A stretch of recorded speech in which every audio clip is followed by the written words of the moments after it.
ओम सभी को नमस्ते। मंत्रोच्चारण। ओम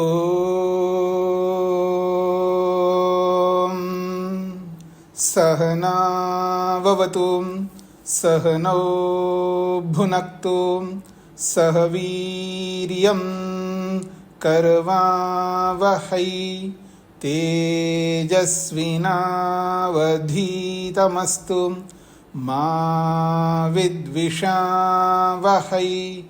ओम शांति शांति शांति।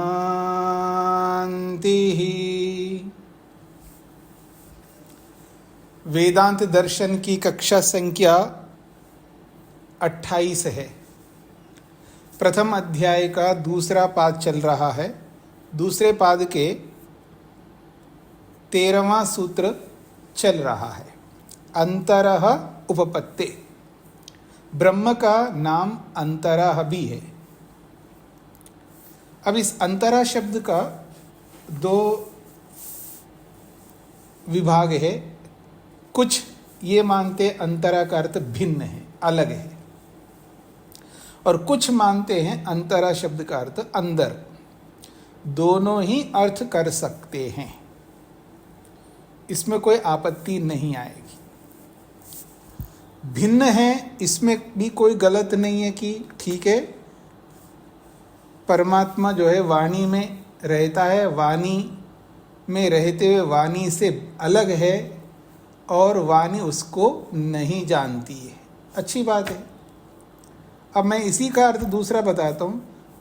ब्रह्म परमात्मा वाणी के अंदर है, वाणी के अंदर रहता हुआ भी वाणी से पृथक है।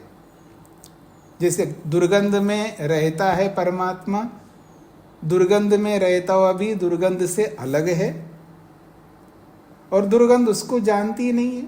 तो परमात्मा वाणी में रहता है, वाणी के अंदर रहता है, और वाणी के अंदर रहता हुआ भी वाणी से पृथक है, अलग है, और वाणी उसको जानती नहीं है। तो अंदर अर्थ करने में भी कोई आपत्ति नहीं है, और वाणी से अलग है परमात्मा, भिन्न है, ये कहने में कोई अंतर आएगा नहीं। इसलिए इस बात को लेकर के हमें परेशान नहीं होना है कि ये दोनों अलग अलग अर्थ कर रहे हैं, कौन सा सही है कौन सा गलत है, किसको मानो किसको ना मानो, इसमें कोई आपत्ति नहीं आएगी। आप किसी को भी मान लीजिए, अंदर अर्थ करने में भी कोई आपत्ति नहीं आएगी, अलग अर्थ करने में भी कोई आपत्ति नहीं आएगी। व्याख्या अलग अलग हो सकती है। स्वामी दयानंद सरस्वती जी ने एक ही मंत्र का अर्थ कितने प्रकार के किए। आर्याभिविनय में अलग अर्थ, वेद भाष्य में अलग अर्थ, ऋग्वेदादि भाष्य भूमिका में अलग अर्थ, संस्कार विधि में अलग अर्थ, सत्यार्थ प्रकाश में अलग अर्थ। कितने अर्थ हो सकते हैं। और दोनों अर्थ करने वाले, अंदर अर्थ करने वाले भी और अलग अर्थ करने वाले, दोनों ही ब्रह्म को मान रहे हैं, और दोनों ही उन चीज़ों से अलग है ये भी मान रहे हैं। इसलिए कोई आपत्ति आएगी नहीं। फिर भी हम पढ़ रहे हैं, तो आइए, मेरी पुस्तक में पृष्ठ संख्या है 57। तो यहाँ पर एवं उभयत्र, यहाँ से आगे बढ़ेंगे हम लोग। दोनों उदाहरण दर्शाए यहाँ भाष्यकार ने। पहले पाद के 20वें सूत्र का भी और इस दूसरे पाद के 13वें सूत्र के भी, दोनों में उदाहरण समान हैं और दोनों में हेतु समान है। ये दिखाया है आदि शंकर के भाष्य में। अब वो कहते हैं ब्रह्म मुनि जी, एवं उभयत्र सूत्रयो हेतु उदाहरण साम्याभ्याम एकस्य सूत्रस्य वैयर्थापत्तेः। भाष्यकार स्वामी ब्रह्म मुनि जी कह रहे हैं, एवं उभयत्र, इस प्रकार से उभयत्र, दोनों सूत्रों में, पहले पाद के 20वें सूत्र में और इस दूसरे पाद के 13वें सूत्र में, इन दोनों सूत्रों में हेतु उदाहरण, ये दोनों साम्याभ्याम, दोनों समान है। हेतु भी समान है और उदाहरण भी समान है। जब दोनों में समान हेतु समान उदाहरण है तो दोष दिखा रहे हैं एकस्य सूत्रस्य वैयर्थापत्ति। फिर दोनों सूत्रों में उदाहरण समान हेतु समान है तो एक सूत्र व्यर्थ माना जाएगा, ये आक्षेप कर रहे हैं।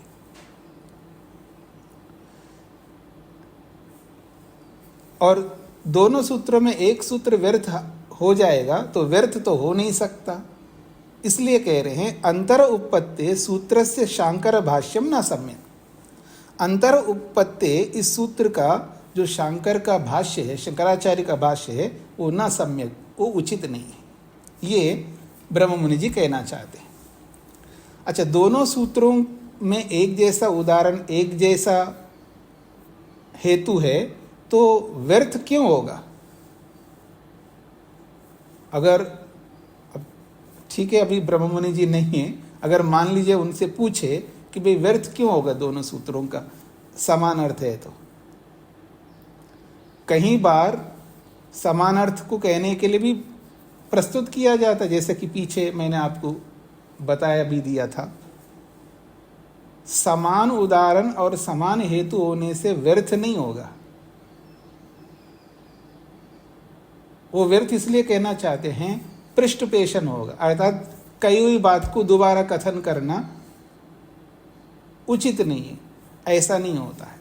अगर उद्देश्य पूर्वक अगर कई हुई बात को एक बार नहीं अनेक बार भी कहा जाता है वो व्यर्थ नहीं हो सकता, ऐसा दूसरे लोग भी कह सकते। तब उसका क्या उत्तर होगा?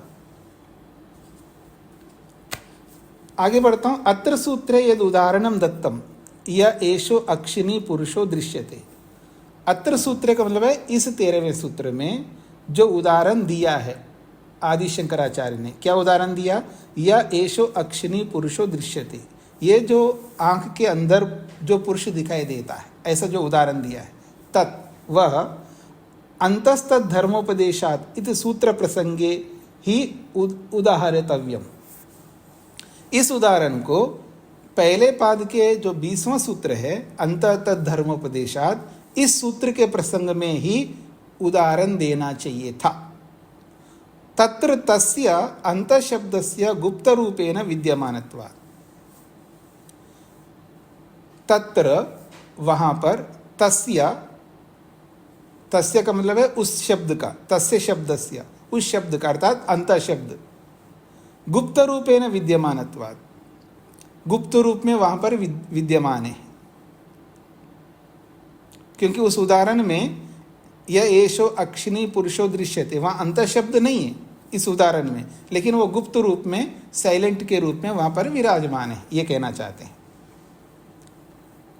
यदि एवं न मन्यते, यदि एवं न मन्यते, यदि ऐसा नहीं माने आदि शंकराचार्य, तो कथम तर्हि अंतर उपपत्ते इस सूत्र प्रसंगे यह एषो अक्षिणी पुरुषो दृश्यते इति वचनम उदाहरितम।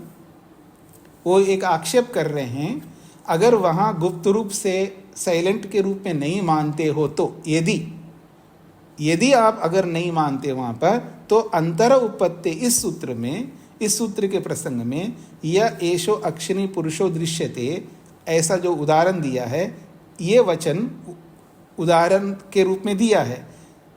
यदा नात्र वचने अंतर शब्द विद्यते, और यहाँ इस उदाहरण में अंतर शब्द तो है ही नहीं है।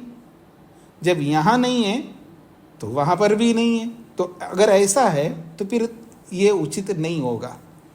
दोनों में समान मानते हैं तो ये उदाहरण नहीं बन सकता, या ये सूत्र व्यर्थ हो जाएगा, क्योंकि पृष्ठपेषण नहीं किया जा सकता, ये कहना चाहते हैं।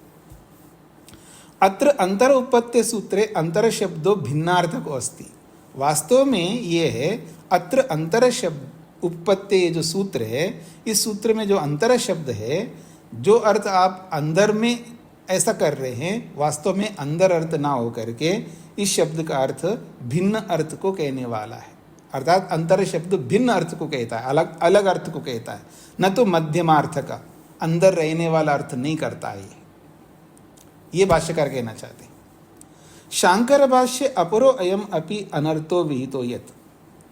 शंकराचार्य के भाष्य में एक और अनर्थ किया गया है कि क्या अनर्थ किया गया है? अंतर शब्द से मध्यमो अर्थकृत। आदि शंकराचार्य ने अंतर शब्द का मध्यम अर्थ किया है, अर्थात अंदर रहने वाला अर्थ किया है। यथा तद वचने स्पष्टते, जैसा कि उन्होंने जो उदाहरण दिया है उनके उदाहरण से यह स्पष्ट होता है। क्या लिखते हैं वो? परमेश्वर एव अक्षिणी अभ्यंतर पुरुष यह उपदिष्ट।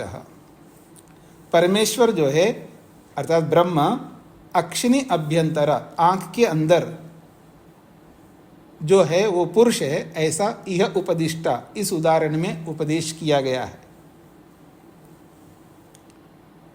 ऐसा उन्होंने भाष्य किया। अत्र शांकर भाष्य अंतर इत्यस्य स्थाने अभ्यंतर, यहाँ शंकराचार्य के भाष्य में अंतर शब्द के स्थान पर अभ्यंतर, अभिगतो अंतरो अभ्यंतर प्रयुक्त, अंदर रहने वाला। अभ्यंतर का मतलब है अंदर रहने वाला, ऐसा अर्थ किया है। न ही क्वचित प्रथमांतः अंतर शब्द। अब भाष्यकार ब्रह्ममुनि जी कह रहे हैं कि अंतर नहीं क्वचित प्रथमांतः अंतर शब्द, कहीं पर भी किसी शास्त्र में ये अंतर शब्द प्रथमांत में नहीं है और मध्य अर्थ का प्रयोग है और मध्य अर्थ में प्रयोग होता है, अर्थात अंदर रहने वाला इस अर्थ में कहीं पर भी शास्त्र में अंतर शब्द प्रथमा विभक्ति में प्रयोग नहीं आया है।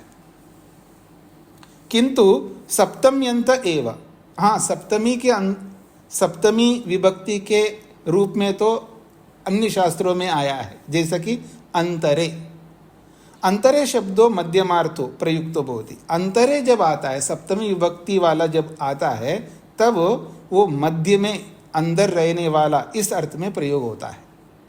यद्यपि अत्र सूत्रे संधिम अवलंब्य सप्तम्यंतो अपि अनुमातुम शक्यते।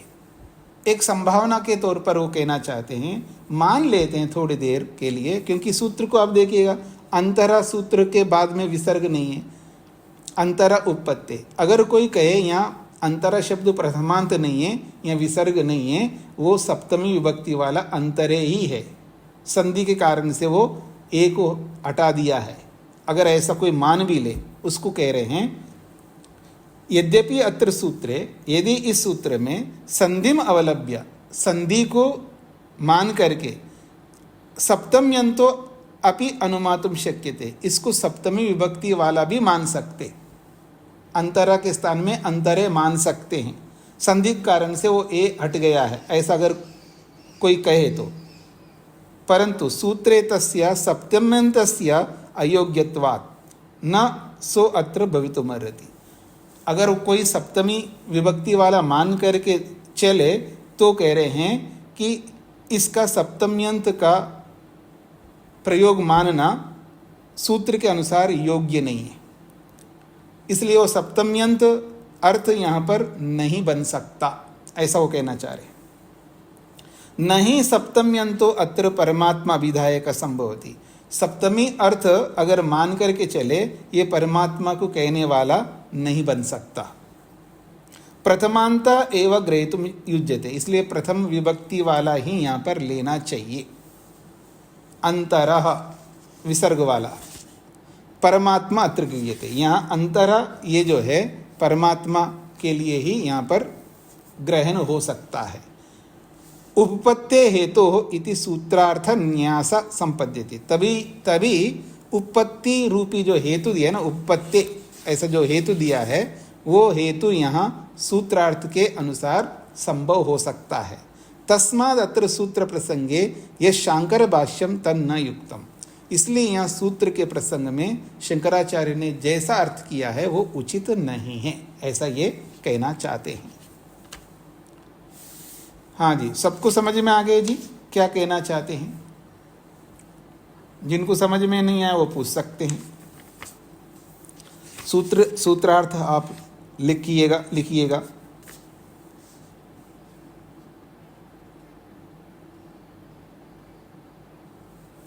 सूत्रार्थ, अंतरः शब्द द्वारा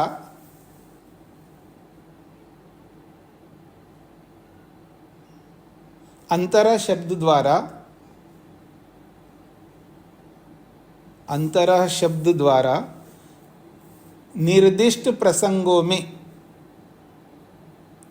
निर्दिष्ट प्रसंगों में, अंतरा शब्द द्वारा निर्दिष्ट प्रसंगों में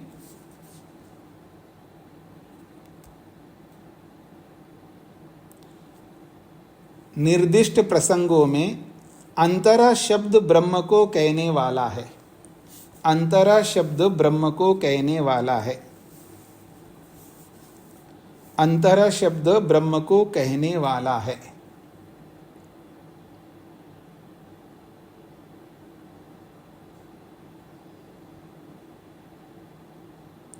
अंतरा शब्द ब्रह्म को कहने वाला है,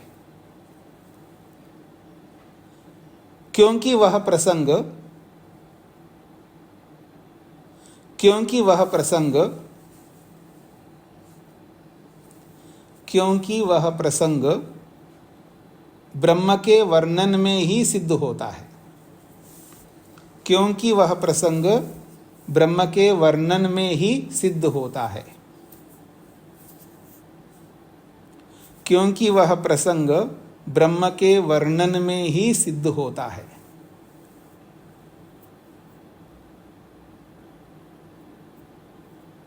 क्योंकि वह प्रसंग ब्रह्म के वर्णन में ही सिद्ध होता है। अंतरा शब्द द्वारा निर्दिष्ट प्रसंगों में अंतरा शब्द ब्रह्म को कहने वाला है, क्योंकि वह प्रसंग ब्रह्म के वर्णन में ही सिद्ध होता है।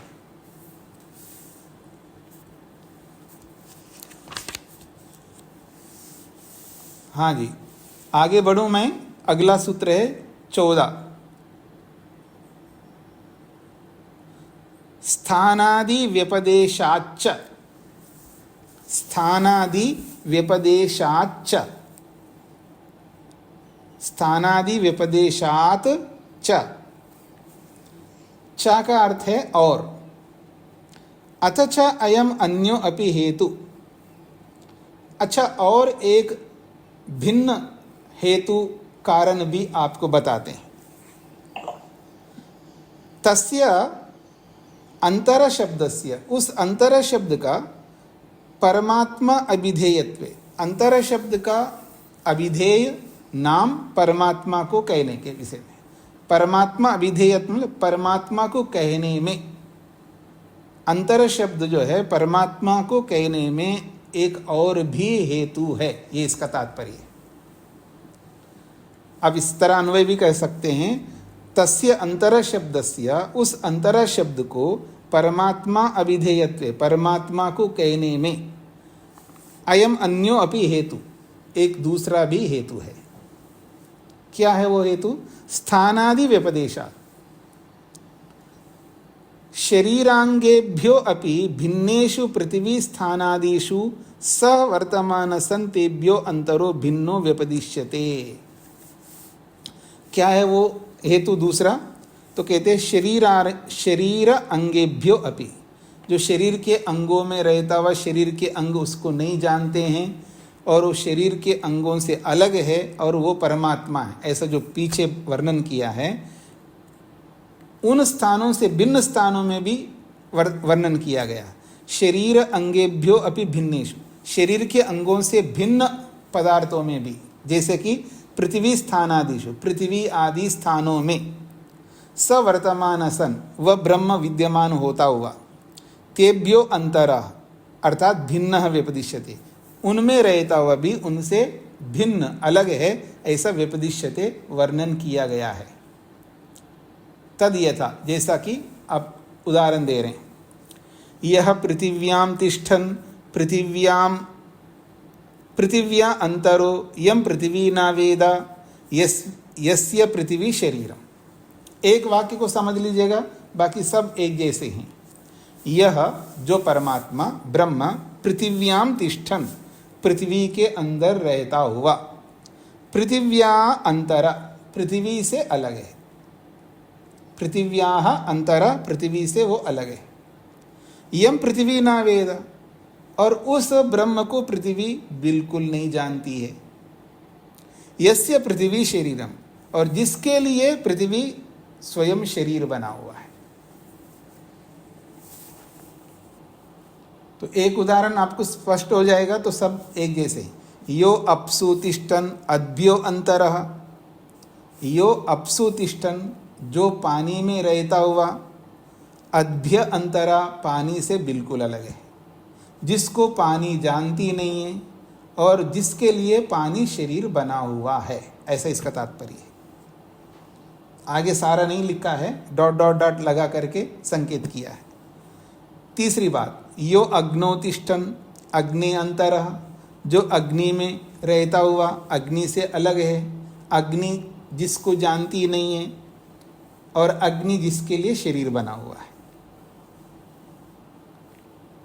चौथी बात, यो वायोतिष्ठन वायो अंतरा, जो वायु के अंदर रहता है, वायु से अलग है, वायु जिसको जानता नहीं है और वायु जिसके लिए शरीर बना हुआ है। यह आदित्य तिष्ठन, जो आदित्य सूर्य में रहता हुआ, सूर्य से अलग है, सूर्य जिसको जानता नहीं है और सूर्य जिसके लिए शरीर बना हुआ है। अब कह रहे हैं यो दिक्षु तिष्ठन, जो दिशाओं में रहता है और दिशाओं से अलग है, दिशाएं जिसको नहीं जानती हैं और दिशाएं जिसके लिए शरीर बनी हुई हैं। यह चंद्र तारके तिष्ठन, जो चंद्रमा में और ताराओं में रहता है, चंद्रमा और ताराएं जिनको नहीं जानते हैं,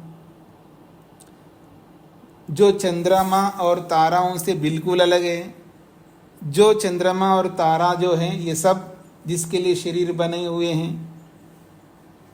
फिर कहा यह आकाशे तिष्ठन, जो आकाश में रहता है, आकाश से अलग है, आकाश जिसको जानता नहीं है, आकाश जिसके लिए शरीर बना हुआ है।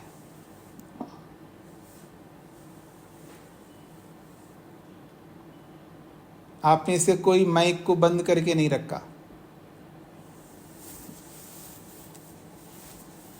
अपना माइक बंद करके रखिएगा, व्यवधान मत करिए।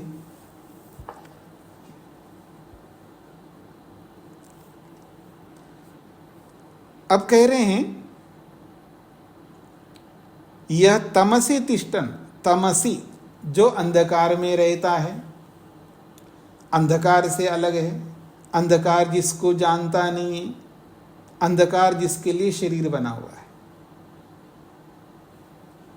यह तेजसी तिष्ठन, जो तेज में रहता है, तेज से अलग है, तेज जिसको जानता नहीं है, तेज जिसके लिए शरीर बना हुआ है। ऐसा बहुत लंबा प्रसंग बता करके अंत में कहा है यह सर्वेषु भूतेषु तिष्ठन, जो परमात्मा सभी भूतों में अर्थात सभी जड़ चेतनों में रहता हुआ, सर्वेभ्यो भूतेभ्यो अंतर, समस्त जड़ और चेतनों से बिल्कुल अलग है और समस्त जड़ चेतन जो है जिसको जानते नहीं है, और वो सब जड़ और चेतन जिसके लिए शरीर बना हुआ है, ये बने हुए हैं। ये सारा अलंकारिक वर्णन है। शरीर बना हुआ है का मतलब है, अब सूर्य परमात्मा के लिए शरीर बना हुआ है, क्योंकि जो जिसमें रहता है उसको शरीर कहते हैं। जैसे मेरी आत्मा इसमें रहता है इसलिए ये शरीर कहलाएगा, और परमात्मा जो है ना ये कार्ड में है तो ये कार्ड परमात्मा के लिए शरीर बन गया। जिसमें भी जो रहता है वो शरीर है।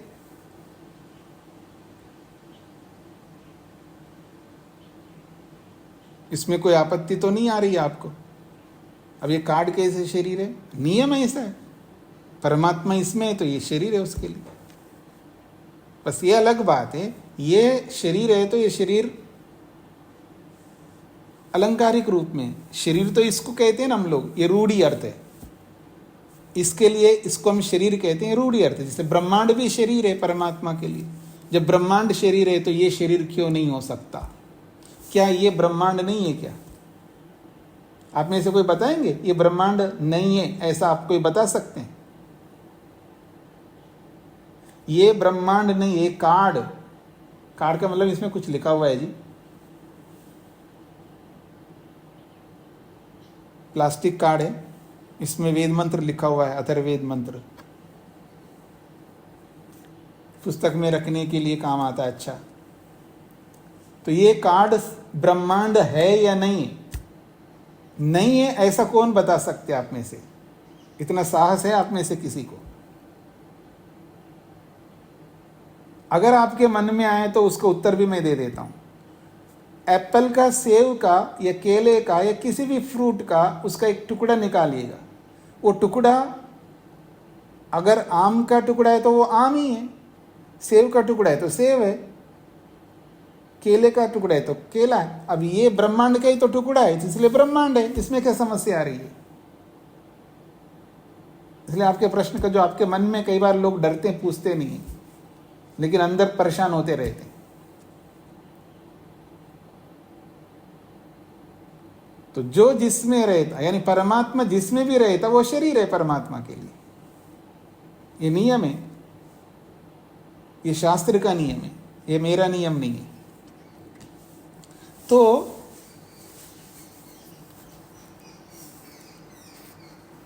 यहां पर भी ये जो बातें कही जा रही हैं यहां पर, वो सब सर्वेषु भूतेषु तिष्ठन्, सभी भूतों में, भूत का मतलब जड़ चेतन, समस्त जड़ चेतनों में रहता है और समस्त जड़ चेतनों से वो अलग है, और समस्त जड़ चेतन उसको जानते नहीं। क्यों? आप जानते हो कि ब्रह्म, आप चेतन हो ना, आपकी आत्मा में भी परमात्मा विराजमान है, लेकिन आपकी आत्मा उस परमात्मा को जानती नहीं, जानता नहीं, और उस आपकी आत्मा से बिल्कुल अलग है परमात्मा। आप जानते हो क्या? प्रत्यक्ष जानते हो क्या? शब्दों से जानना अलग बात है, अनुमान से जानना अलग बात है। प्रत्यक्ष जानते हैं क्या? आप नहीं जानते। तो ऐसे ही समझ लेना। एवं, इस प्रकार से पृथ्वी जल अग्नि वायु स्थानेषु, पृथ्वी जल अग्नि वायु इन स्थानों में, और तथा अंतरिक्ष आकाश दिक्षु च, और अंतरिक्ष है, आकाश है, दिशाएं, इनमें भी वर्तमान विद्यमान होता हुआ, तेभ्य अंतरा, उन सबसे अलग है, अर्थात भिन्नश्च, वो बिल्कुल भिन्न है, पृथक है, ऐसा शास्त्र व्यपदिश्यते, वर्णन करता है। तस्माद्, इसलिए कहना चाहते हैं, स इत्थम विदः परमात्मा ही विद्यम, इस प्रकार का वो और कोई नहीं हो सकता, परमात्मा ही विज्ञेय, उसको परमात्मा ही समझना चाहिए।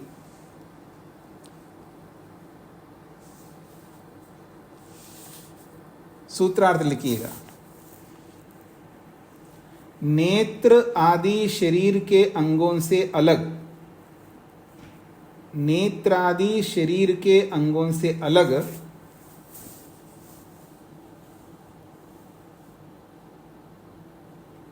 नेत्र आदि शरीर के अंगों से अलग,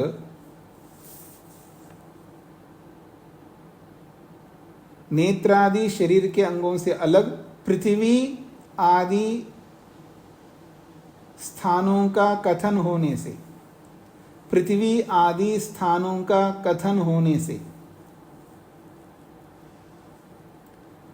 पृथ्वी आदि स्थानों का कथन होने से, पृथ्वी आदि स्थानों का कथन होने से, और उनसे भिन्न रहने का उपदेश होने से, और उनसे भिन्न रहने का उपदेश होने से, और उनसे भिन्न रहने का उपदेश होने से, और उनसे भिन्न रहने का उपदेश होने से, उपनिषद के उपरोक्त प्रसंग में, उपनिषद के उपरोक्त प्रसंग में,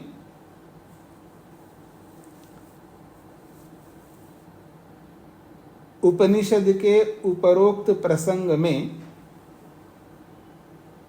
उपनिषद के उपरोक्त प्रसंग में अंतरा शब्द से ब्रह्म को लेना चाहिए। अंतरा शब्द से ब्रह्म को लेना चाहिए। अंतरा शब्द से ब्रह्म को लेना चाहिए।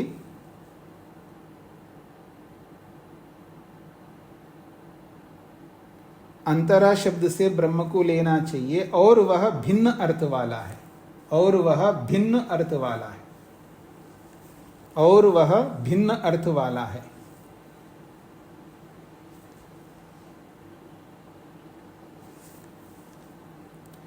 नेत्रादि शरीर के अंगों से अलग पृथ्वी आदि स्थानों का कथन होने से और उनसे भिन्न रहने का उपदेश होने से उपनिषद के उपरोक्त प्रसंग में अंतरा शब्द से ब्रह्म को लेना चाहिए और वह भिन्न अर्थ वाला है।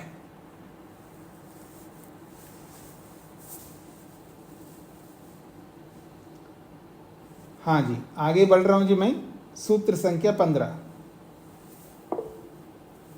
हाँ जी, निर्मला जी। नमस्ते स्वामी जी। जी, ये जो आपने सूर्य पृथ्वी आदि का है, इसमें सब चीज ले लेंगे, पानी और जो आपने बताया अग्नि वायु सूर्य, ये सब चीज ले लेंगे इसमें। नहीं पृथ्वी आदि आपको संशय क्यों हो रहा है? मैं संशय नहीं पूछना चाह रही थी।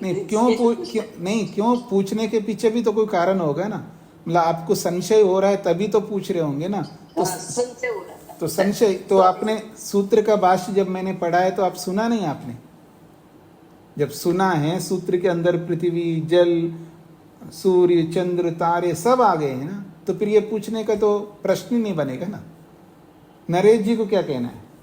धन्यवाद स्वामी जी। मैं ये कह रहा था कि मैं दूसरे भाष्य देख रहा था जी, तो महात्मा नारायण स्वामी जी और सत्यव्रत सिद्धांत अलंकार में जी इस अंतर शब्द का अर्थ अंदर ही दिया हुआ है, और आचार्य उदयवीर शास्त्री जी का देख रहा था तो उसमें भिन्न अर्थ दिया हुआ है। हाँ, वो तो कोई बात नहीं, मैंने बोल ही दिया था ना कि दो प्रकार के लोग हैं। ब्रह्ममुनि जी अंतरा शब्द का अर्थ भिन्न अर्थ कर रहे हैं, ठीक है ना, और आदि शंकराचार्य अंदर अर्थ कर रहे हैं।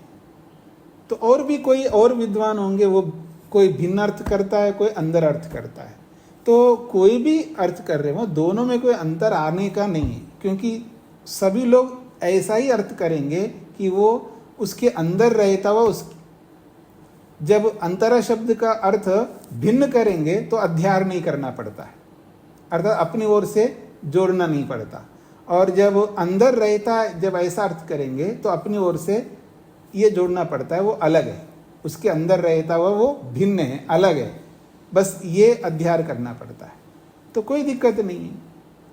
तो मतलब संस्कृत में ये दोनों ही अर्थ हो सकते हैं? हाँ जी, संस्कृत में दोनों अर्थ हो सकते, तभी तो ऐसा अर्थ कर रहे हैं दोनों लोग। हाँ, लेकिन मेरे विचार में अगर हिंदी को देखें तो हिंदी में अलग अलग अर्थ होते हैं इसके, अंतः का और अंतर का। क्या अर्थ होते हैं? अंतः का मतलब अंदर होता है, अंतर का मतलब भिन्न होता है।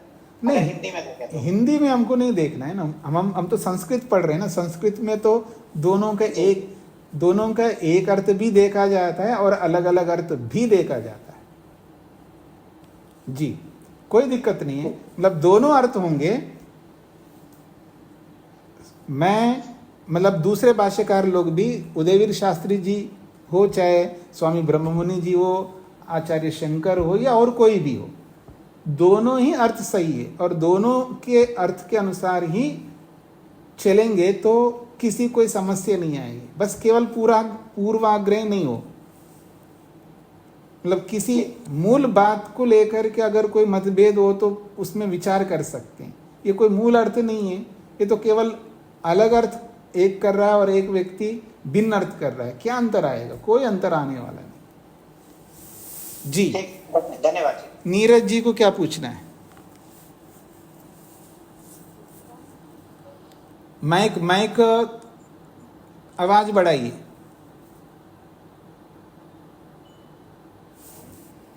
आपकी आवाज कम आ रही है, आप अपने माइक की आवाज को बढ़ाइए या थोड़ा पास में आकर के बोलिए।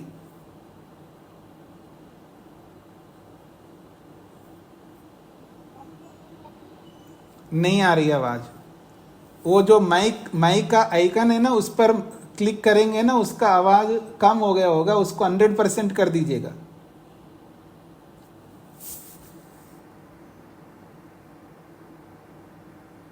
हाँ, कोई बात नहीं, बाद में सीख लीजिएगा जी। तो मैं आगे बढ़ता हूं जी। आपकी आवाज जब तक नहीं आएगा तो मैं उत्तर कैसे दे पाऊंगा। तो आइए 15वां सूत्र है, सुख विशिष्टाभिधानादेव च। चा का एक चा बोल करके और दूसरा भी हेतु दे रहे हैं, सुख विशिष्ट अभिधानाद एव च। च अपि, और भी कहना चाहते हैं क्या, सुख विशिष्ट अभिधानात् एव। ब्रह्म खलु सुखम ही विशिष्टम अभिधीयते। ब्रह्म केवल ब्रह्म ही नहीं है, वो सुख भी है। ब्रह्म अर्थात सुख स्वरूप। ब्रह्म खलु सुखम ही, ब्रह्म का मतलब ही सुख है। और विशिष्टम अभिधीयते, इसलिए वो विशिष्ट अर्थ को कहने वाला है। साधारणम सुखम ऐन्द्रियकम, जो साधारण सुख होता है, साधारण सुख का मतलब होता है संसार का सुख। साधारणम सुखम ऐन्द्रियकम, जो साधारण सुख होता है वो ऐन्द्रियकम का मतलब इंद्रियों से मिलता है। तत्तु बाह्यम, वो तो बाहर का सुख है। किंतु यद अंतस्थम सुखम तद विशिष्टम, जो अंदर का सुख है वो विशिष्ट है, विशेष है। तत्तु ब्रह्म यद अंतस्थम, और वो अंदर का सुख है वो ब्रह्म ही है। ब्रह्म कहो और अंदर का सुख कहो एक ही बात है। यद अंतस्थम, जो अंदर रहने वाला है,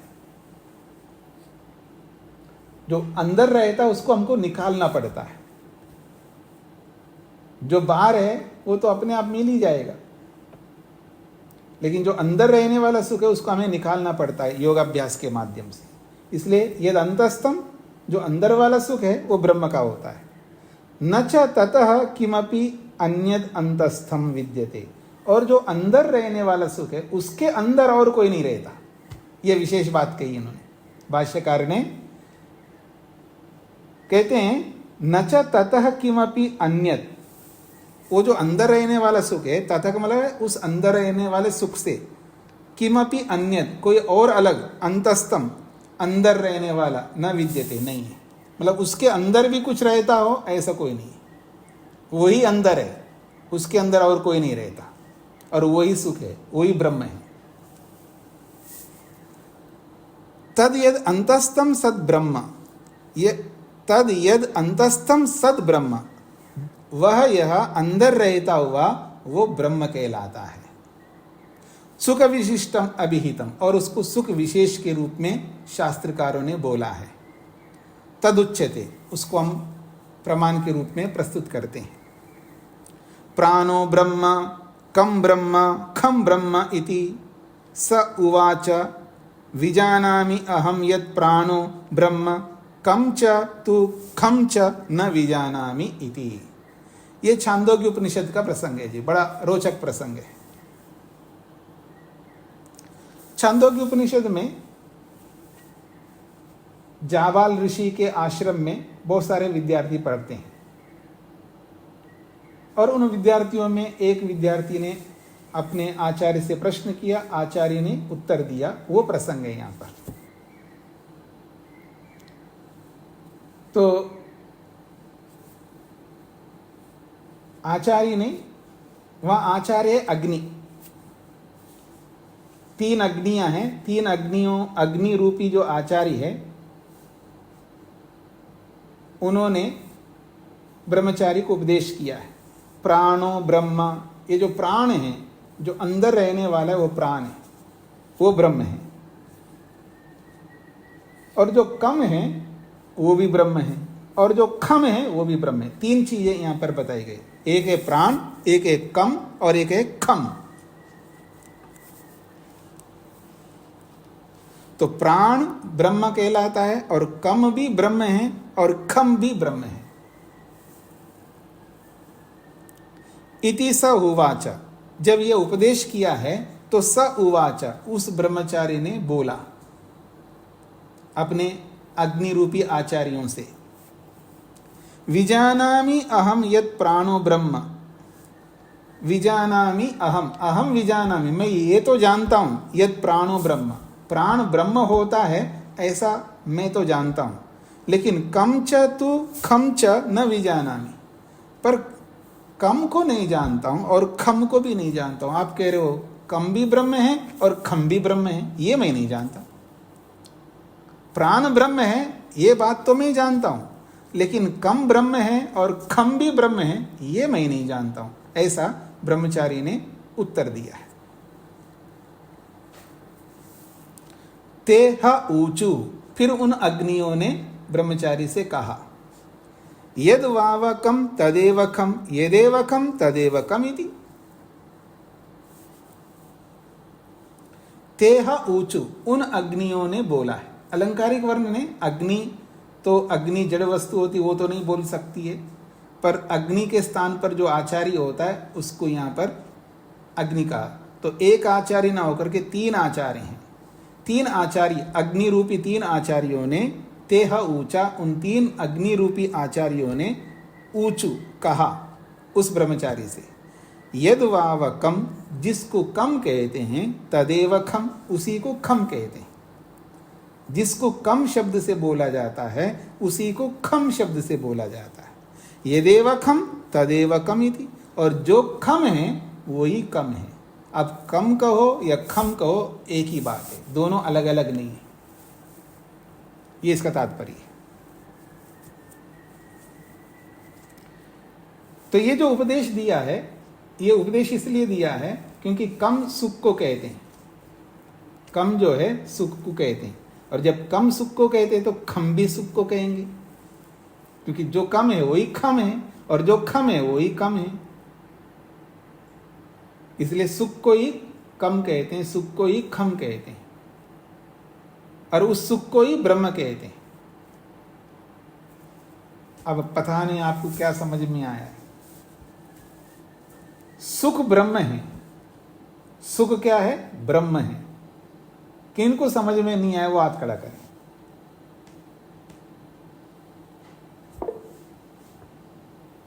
तेज नारायण जी।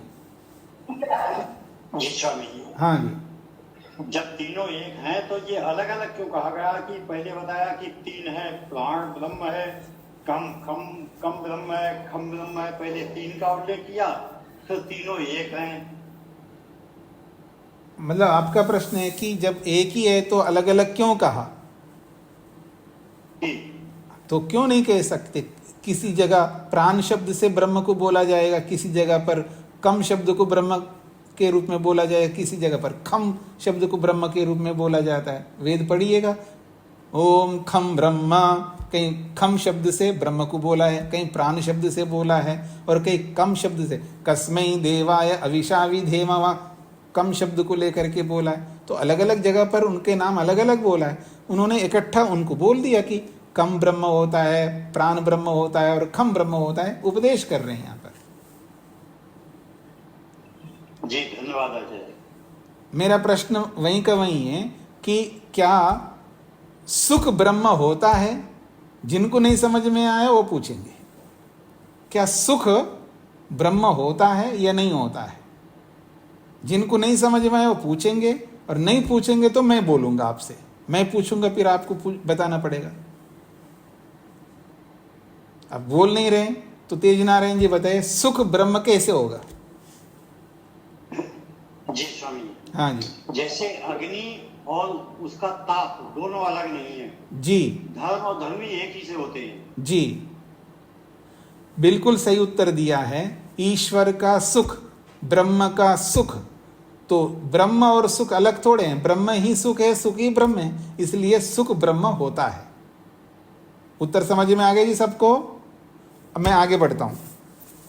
तो यहां पर बोला है अग्नियों ने, जिसको कम कहते वो ही खम है और जिसको खम कहते वो ही कम है, अर्थात वो सुख स्वरूप है। शरीर अंगेषु अंतस्थम वर्तमानं वस्तुत्रयम् अनुभूयते।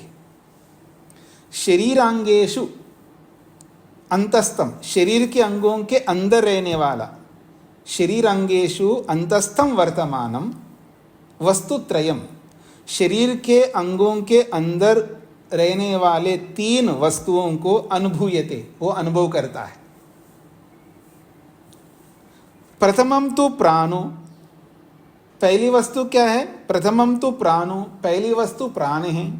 द्वितीयम सुखम, दूसरा सुख है।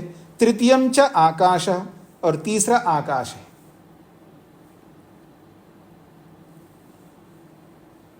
ये उपनिषद में ये सब बातें समझाई गई है। तत्र वस्तुत्रय अनुभूत्यात्मकम ब्रह्म एव, तच्च प्राण रूपम सुखम अथ च व्यापकम सुखम अपि नैव एक द्रव्यवर्ती सुख सुखमित्थम सुख विशिष्टम अंतस्तम। अच्छा, तो कहते हैं तत्र वस्तुत्रय अनुभूत्यात्मकम ब्रह्म एव, चाहे आप तीन वस्तुओं के रूप में अनुभव कर रहे हो, वास्तव में वो ब्रह्म ही है। जो अग्नि रूपी आचार्यों ने ब्रह्मचारी रूपी विद्यार्थी को जो उपदेश किया है कि वो तीन वस्तुएं हैं, तो तीन वस्तुओं का अनुभव करता है। वो प्राण को भी अनुभव करता है, कम को भी अनुभव करता है, और खम को भी अनुभव करता है। तीनों वस्तुओं का अनुभव करता है। तो कह रहे हैं वो जो तीन वस्तु आपको अलग अलग दिखाई दे रही है, वास्तव में वो ब्रह्म एव। तत्र वस्तुत्रय अनुभूत्यात्मकम, वो जो तीन वस्तुओं के रूप में जो अनुभव हो रहा है वो ब्रह्म एव, वो ब्रह्म ही है, वो तीन अलग अलग नहीं है। तच्च प्राण रूपम, और वो ब्रह्म कैसा है? वो प्राण रूप है। और कम शब्द से सुखम बोला है, सुखम, और दूसरा वो सुख स्वरूप में अनुभव किया है। और खम शब्द से व्यापक के रूप में समझा है, वो व्यापकम, वो व्यापक भी सुखी है। न एव एकिंद्रियवर्ती सुखमित्थम, वो एक इंद्रिय में रहने वाला सुख नहीं है। अर्थात जैसे नेत्रेंद्रिय का सुख अलग होता है और ज्ञानेंद्रिय का सुख अलग होता है, ऐसे एक इंद्रियवर्ती सुख नहीं है वो। इत्थम सुख विशिष्टम, इसलिए वो सुख विशेष है, वो अंदर ही रहता है और अंदर से ही अनुभव में आता है, वो बाहर के इंद्रियों से अनुभव में आने वाला नहीं है। अंतस्थम सर्वता अपि, और सब प्रकार से वो बिल्कुल अंदर विद्यमान होता है। अंतस्थ भूतम यत् ब्रह्म एव, वो अंतस्थ भूतम अर्थात अंदर रहने वाला जो वस्तु है वो ब्रह्म एव, वो ब्रह्म ही होता है, न अन्यत, कोई और नहीं। तस्मात्, इसलिए कहना चाहते हैं शरीरांगेषु शरीरांगेषु सर्वांतस्थत्वात्, शरीर के अंगों में सर्वांतस्थत्वात्, सबके अंदर रहने वाला होने से ब्रह्म एव ग्रहीतुम युक्तम, वो ब्रह्म को ही ग्रहण करना होगा आपको। ब्रह्म से अतिरिक्त और कोई नहीं हो सकता जो सबके अंदर रहता है, और जिसके अंदर और कोई नहीं रहता है, और वो ब्रह्म ही होगा, और वो सुख स्वरूप है, और वो विशेष सुख है। ये समझाने की प्रक्रिया है यहाँ पर। उपनिषदकार ने भी वैसे समझाया है, उसी को यहाँ पर स्वामी कह रहा हूँ, यहाँ वेद व्यास जी ने सूत्र के रूप में समझाने का प्रयास किया है। हाँ जी, सूत्र का अर्थ लिखिएगा। और ब्रह्म को सुख विशेष के रूप में, और ब्रह्म को सुख विशेष के रूप में, और ब्रह्म को सुख विशेष के रूप में, और ब्रह्म को सुख विशेष के रूप में कहा गया होने से भी, कहा गया होने से भी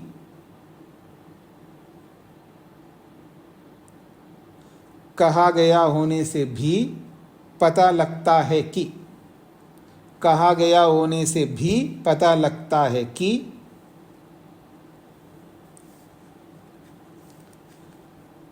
कहा गया होने से भी पता लगता है कि उक्त प्रसंग में अंतर शब्द से, उक्त प्रसंग में अंतर शब्द से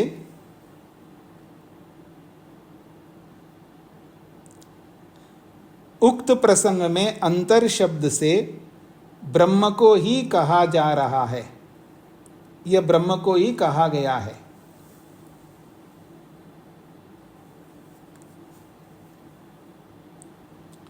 उक्त प्रसंग में अंतर शब्द से ब्रह्म को ही कहा गया है, और वह भिन्न अर्थ वाला है, और वह भिन्न अर्थ वाला है। उक्त प्रसंग में अंतर शब्द से ब्रह्म को ही कहा गया है और वह भिन्न अर्थ वाला है। और ब्रह्म को सुख विशेष के रूप में कहा गया होने से भी पता लगता है कि उक्त प्रसंग में अंतर शब्द से ब्रह्म को ही कहा गया है और वह भिन्न अर्थ वाला है। शकुंतला जी।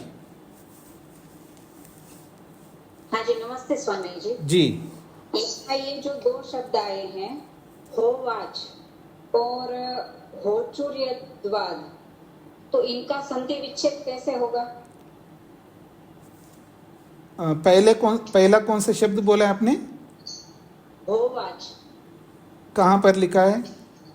ये 5वीं लाइन में है, ऊपर से बीच में।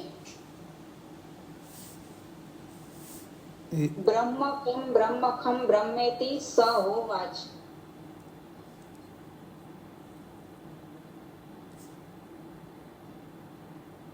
हाँ जी, स ह उवाच, हकार को अलग करिएगा और उवाचा को अलग करिए। स ह उवाच। स ह उवाच। हाँ, चा पूरा बोलना, उवाच मत। हाँ जी, ह का अर्थ क्या होगा यहाँ पर? निश्चित रूप से। जी, अच्छा जी। और इसी प्रकार से इसके नीचे जो शब्द है होचुर्यद्वाव, हाँ, ते अलग है ही। हा और ऊचू, उवाचा जो है क्या बोलते हैं इसको, एक वचन में उवाचा एक वचन में, और ऊचू जो है बहुवचन में, एक क्रियापद है। हाँ, होचू नहीं है, ऊचू ऊचू, संधि हो रहा है ना। हाँ जी, स ह ते ह ऊचु, विसर्ग आएगा। फिर यद अलग है, वाव अलग है। हाँ जी। और किसी का कोई प्रश्न है?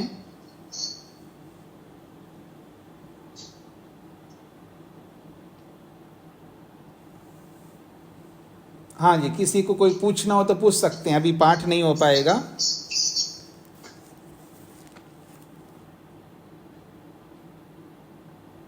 हाँ, किसी का कोई प्रश्न है? यदि प्रश्न नहीं तो मैं इसको यहीं पर विराम दूंगा।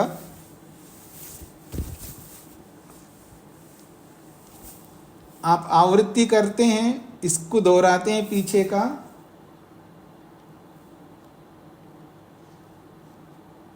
हाँ जी, हाथ खड़ा करिएगा, आप सब दोहराते हैं पीछे पाठ को।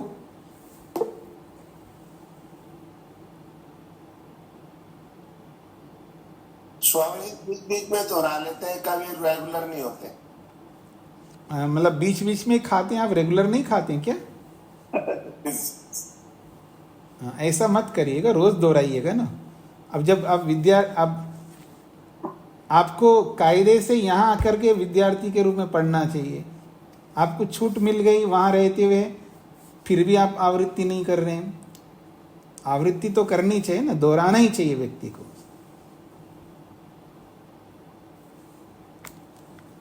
जो भी दोहराते नहीं होंगे वो दोहराइएगा। जितना आप इसकी आवृत्ति करेंगे उतना ही आपको लाभ मिलेगा। तो आज इतना ही रखते हैं जी। ओम शांति शांति शांति।